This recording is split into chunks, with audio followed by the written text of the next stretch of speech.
भारत माता की इनकलाब वंदे। आज यहां पे आए हुए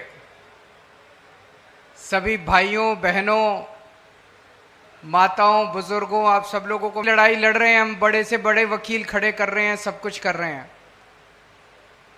अभी जब इन लोगों ने हमें सबको, मेरे को, जैन साहब को, मनीष सिसोदिया को, संजय सिंह को, विजय नायर को, विभव को, सब लोगों को जेल में डाला, इनका मकसद तो था पार्टी को तोड़ने का, लेकिन पार्टी एकजुट रही और उसका सबसे बड़ा कारण आप लोग हैं, हमारे कार्यकर्ता हैं, हमारे मंडल प्रभारी हैं, हमारे विधानसभा अध्यक्ष हैं, हमारे एमएलए साहब हैं, हमारे जितने पार्टी के आप लोग ऑफिस बेरर्स कार्यकर्ता हैं, आप लोग जिम्मेदार हैं कि पार्टी आज इतनी मजबूती के साथ खड़ी रही। शायद भारत के इतिहास में किसी पार्टी के ऊपर इतना जबरदस्त हमला नहीं किया गया जितना हमला आम आदमी पार्टी के ऊपर किया। डाल के एक एक करके दिल्ली के सारे काम रोकते गए ये लोग। दिल्ली के लोगों को इन्होंने इतना परेशान कर दिया। लोग आते हैं मेरे से मिलते हैं, चारों तरफ कूड़ा ही कूड़ा कर दिया, चारों तरफ इन्होंने सड़कों की रिपेयर नहीं होने दी और ओवरफ्लो करा रहे हैं, सीवर की मेंटेनेंस नहीं होने दी, सीवर की सफाई नहीं होने दी।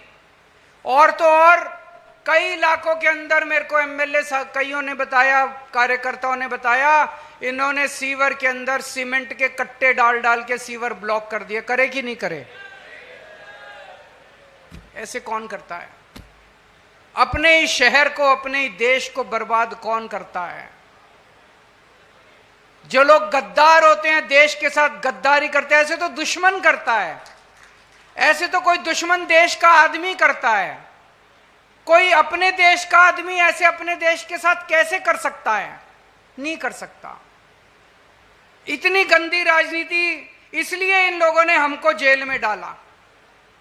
तो आज दिल्ली के लोगों ने ट्रेलर देख लिया, पिछले 1 साल का बीजेपी का राज दिल्ली के अंदर देख लिया कि अगर बीजेपी को वोट दे दिया, अभी तो 1 साल बीजेपी का राज था दिल्ली के अंदर, अगर बीजेपी को 5 साल दे दिए तो ये दिल्ली का क्या हाल करेंगे दिल्ली के लोगों ने देख लिया।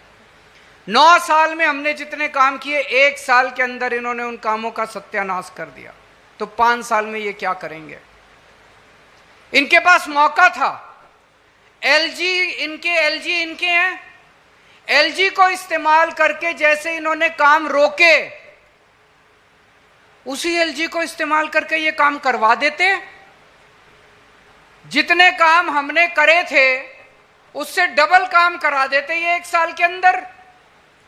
जितनी सड़कें थी चमका देते सड़कें दिल्ली की पूरी। जब हम सारे जेल में थे, मैं, मनीष सिसोदिया, संजय सिंह, सतिंदर जैन, हम सारे जेल में थे, उस टाइम ये इतना चमका देते दिल्ली को कि जब मैं जेल के बाहर आता, मेरे को पूछने वाला कोई नहीं मिलता। लोग कहते जी आपकी अब जरूरत नहीं है, बीजेपी वालों ने।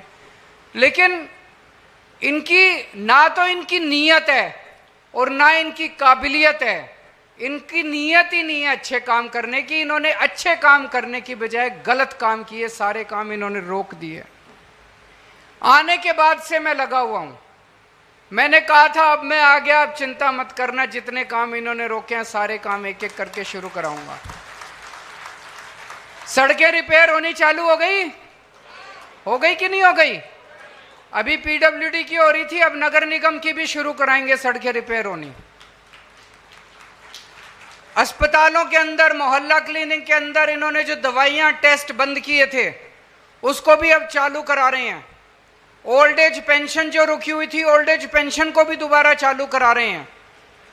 फरिश्ते स्कीम, दिल्ली के अंदर अगर किसी की भी एक्सीडेंट हो जाए उसको दिल्ली सरकार सारा इलाज मुफ्त में करती है, वो भी स्कीम इन्होंने पीछे से रोक दी। बताओ, इतनी पुण्य वाली स्कीम थी, 26,000 लोगों की जान बचा चुके।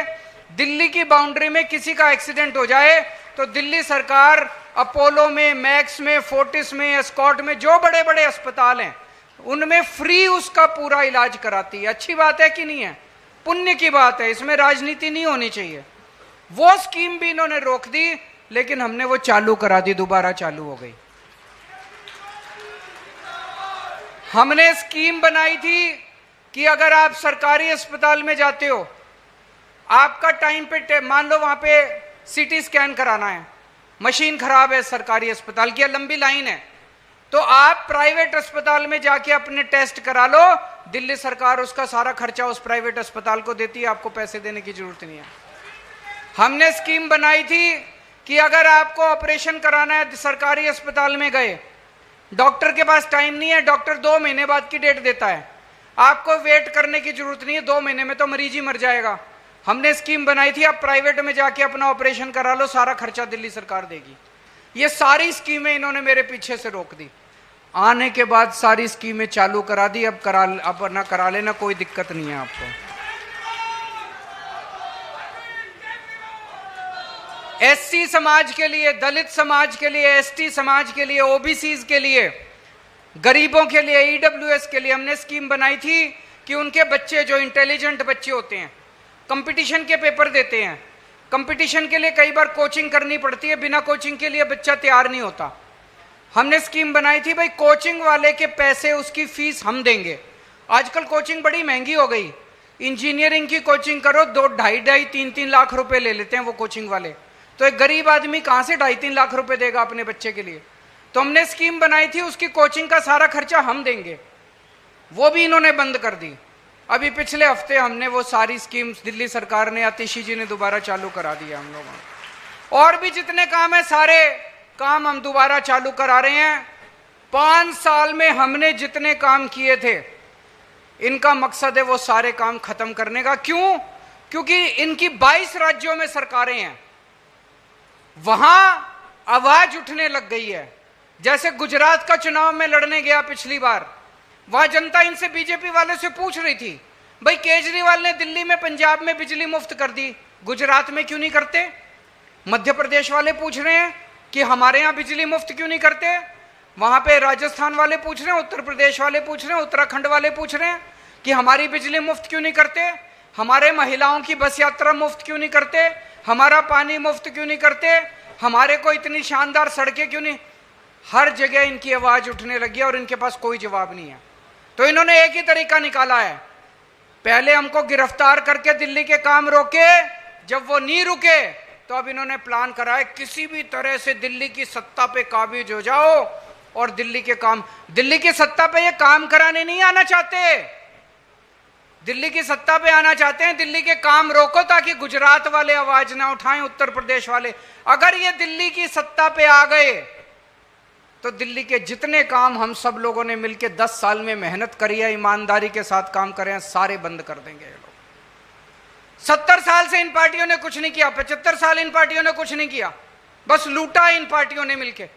इतना पैसा कमा लिया, इनकी 7-7 पुश्तें घर बैठ के कमाएंगी। 70 साल से 75 साल से किसी पार्टी ने स्कूल, अस्पताल, बिजली, पानी की बात नहीं करी, उनके मुंह से नहीं निकलता। हरियाणा जाते हैं, जाट नॉन जाट करते हैं, महाराष्ट्र जाते हैं, मराठा नॉन मराठा करते हैं, कहीं और जाते हैं, हिंदू मुसलमान, बस इसी बात पे वोट मांगते हैं ये लोग।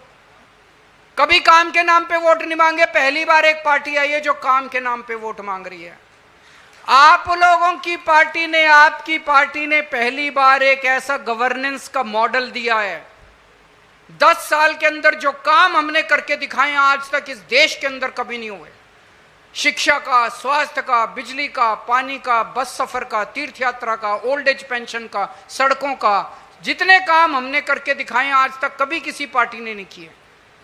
ये केवल दिल्ली की बात नहीं है, दिल्ली के कामों ने पूरे देश के अंदर एक उम्मीद की किरण जगाई है कि अगर एक ईमानदार सरकार आ जाए तो क्या नहीं हो सकता, सब कुछ हो सकता है। अगर ये बीजेपी का कब्जा हो गया दिल्ली सरकार के ऊपर तो दिल्ली नहीं बचेगी। और ये जो मॉडल एक छोटा सा पौधा है, ये रौंद देंगे बीजेपी वाले, खत्म कर देंगे, परमानेंटली खत्म कर देंगे। तो ये जो उम्मीद है, ये आने वाला चुनाव इस उम्मीद को बचाने का चुनाव है। ये आने वाला चुनाव दिल्ली को बचाने का चुनाव है। आपको आम आदमी पार्टी के कार्यकर्ता के रूप में काम नहीं करना, आपको देशभक्त के रूप में काम करना है। इस चुनाव के अंदर छुट्टी लेनी पड़ेगी। कौन कौन छुट्टी लेने को तैयार है? और आप ये समझ लेना, और जबरदस्ती हाथ मत उठाना, ईमानदारी से हाथ उठाना। मेरे को भाई मानते हो? सारे जने मानते हो? मेरे से वचन कर रहे हो आज आप लोग? कईयों के हाथ नहीं उठे, अब मेरे कहने से जबरदस्ती उठा दिए, पहले नहीं उठाए। छुट्टी लेनी पड़ेगी, 3-4 महीने छुट्टी लेनी है। मंडल प्रभारी ऊपर से नीचे तक, मैं नेशनल कन्वीनर हूं, फिर ये विधानसभा अध्यक्ष है, फलाना डिमका, फिर नीचे आ जाते हैं बूथ कार्यकर्ता तक। इस पूरी चेन में मंडल प्रभारी सबसे क्रिटिकल है। वो कहते हैं ना कटिंग एज, मंडल प्रभारी कटिंग एज पे बैठा है। और वो नीचे बूथ की टीम बनाएगा, उसके नीचे 5 बूथ आते हैं, वो नीचे बूथ की टीम बनाएगा, हर बूथ पे 11-11 कार्यकर्ता बनाएगा, और उसके बाद घर घर जाके अपना मैसेज देके आएगा। तो सबसे क्रिटिकल मंडल प्रभारी है। मंडल प्रभारी अगर पार्ट टाइम जॉब करेगा तो फिर तो देश नहीं, ये देशभक्ति की बात है, ये आम आदमी पार्टी की बात। मैंने आम आदमी पार्टी हम लोगों ने कोई सत्ता लेने के लिए नहीं बनाई थी, देश के लिए बनाई थी। तो देश को बचाने की बात है तो पूरा टाइम देना पड़ेगा। भगत सिंह अगर पार्ट टाइम बेसिस पे काम करता, अगर Rajguru Sukhdev, Ashfaqulla Khan part time basis पे काम करते, सुभाष चंद्र बोस, बाबा साहब अंबेडकर, गांधी जी अगर थोड़ी सी प्रैक्टिस कर लेते, चाचा नेहरू थोड़ी सी प्रैक्टिस कर लेते, आधा दिन उसको दे देते, देश नहीं आजाद होने वाला था।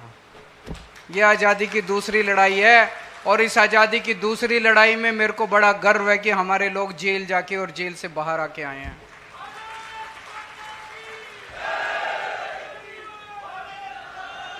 मेरे को चिंता इस बात की नहीं है कि हम सत्ता में आएंगे कि नहीं आएंगे, मेरे को चिंता इस बात की है हम नहीं आए तो इन स्कूलों का क्या होगा। एक आदमी मेरे से पूछ रहा था, बोला अरविंद जी अगर आप चुनाव नहीं जीते तो आपका क्या होगा? मैंने कहा प्रश्न ये नहीं है अगर मैं चुनाव नहीं जीता तो आपका क्या होगा, प्रश्न ये है आपके परिवार का क्या होगा। अगर हम चुनाव नहीं जीते, आम आदमी पार्टी चुनाव नहीं जीती, तो आपके परिवार का क्या होगा? बिजली के रेट फिर बढ़ जाएंगे। मेरे को याद है बिजली वालों के खिलाफ, बिजली के बिलों के खिलाफ मैंने 2 बार 15-15 दिन का अनशन किया था 2012 में।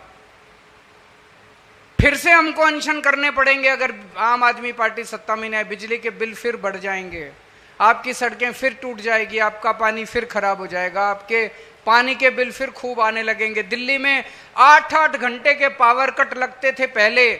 22 राज्यों में इनकी सरकार है, एक भी राज्य ऐसा नहीं है जहां पे 24 घंटे बिजली आती हो। उत्तर प्रदेश में पूछ लो, बगल में ही गाजियाबाद चले जाओ, 24 घंटे बिजली आती है? नहीं आती। दिल्ली में आती है, दिल्ली में पहले कितने लंबे लंबे, तो दिल्ली का वही हाल हो जाएगा। जो दिल्ली को बचाने का चुनाव है। यहां पे बहुत सारे अपने कार्यकर्ता आए हुए हैं, काउंसलर भी आए हुए हैं। हो सकता है आपको अपना एमएलए पसंद ना हो सकता है आपको अपना कैंडिडेट पसंद ना आए जो हम कैंडिडेट दें। आपको एमएलए की तरफ नहीं देखना, आपको कैंडिडेट की तरफ नहीं देखना। केजरीवाल पसंद है कि नहीं है? बस मेरी तरफ देख के वोट दे देना। 70 की 70 सीट पे केजरीवाल चुनाव लड़ेगा, 70 की 70 सीट में मैं चुनाव लड़ूंगा। ये सारे मेरे हाथ पैर हैं, सारे मेरे हाथ पैर हैं। किसी की तरफ नहीं देखना। कोई एमएलए बने, कोई काउंसलर बने, आपके काम मैं कराऊंगा। आज तक कराता आया हूं। सारे कार्यकर्ताओं से मिलता हूं, आधे से ज्यादा कार्यकर्ताओं के नंबर मेरे फोन पे है। जो मैसेज करता है, जो मेरे को फोन करता है, मैं फोन उठाता हूं। आपके सारे काम मैं कराऊंगा, चाहे कोई एमएलए हो। आपके झगड़े टंटे सारे अलग रख देना। ये काम, ये समय झगड़े टंटों का नहीं है। झगड़े टंटे करोगे हार जाओगे। दुश्मन बड़ा ताकतवर है।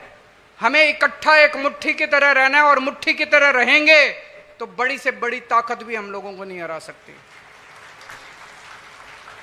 ये मैंने एक चिट्ठी लिखी है दिल्ली वालों के नाम, पढ़ी आप लोगों ने? किस किस ने पढ़ी? ठीक लिखी है? पक्की बात। इसको अब घर घर पहुंचाना है, कल से शुरू करना है। घर घर जाना है और 9 दिन मैंने दिए हैं। कल 20 तारीख है, 29 तारीख तक, 30 को छोटी दिवाली है, 31 को बड़ी दिवाली है। तो 29 तारीख तक आपको इसको पूरी दिल्ली में हर घर में और हर दुकान में बांटना है। करवा दोगे? मंडल प्रभारी बैठे हैं यहाँ पे सारे, करवा दोगे? पक्की बात? अपने नीचे की सारी टीम्स को ट्रेनिंग दे देना। संदीप पाठक आपको बताएगा कैसे ट्रेनिंग देनी है, कैसे बांटना है, कैसे क्या करना है। और मुझे पूरी उम्मीद है कि इस बार पिछली बार जितनी सीट आई थी उससे 2 ज्यादा ही आनी चाहिए, 2 कम नहीं आनी चाहिए। भारत माता की।